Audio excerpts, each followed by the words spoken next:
So this is what we want to learn today, short learning. Now, at times we see that our website will go into this need.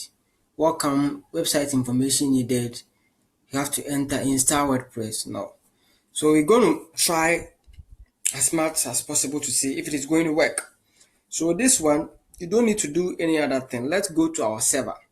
So that is on our web host. So when you log in into your web host, that's the bit of web host, that's where our server is.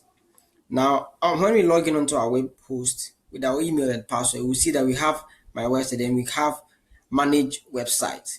So we just click on manage website.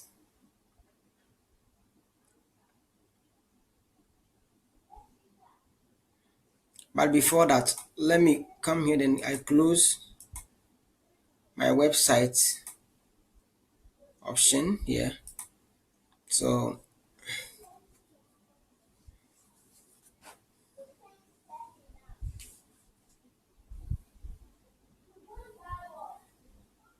I try to click on the manage. So the manage is loading.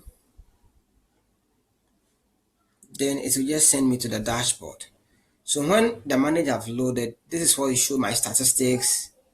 Can install a website and that. So I just go to the website settings. Now when I click on website settings here, I can see general. So I click on general.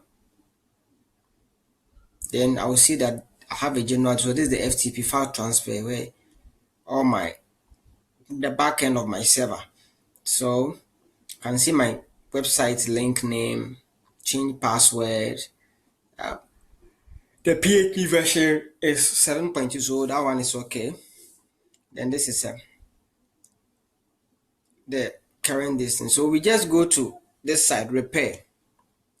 Now, in case you want to reset our website, you can click on reset. In case you want to delete, you can click on delete. So let's see if we can repair what is happening on our website. So we can click on repair. So I click on website repair. It just load.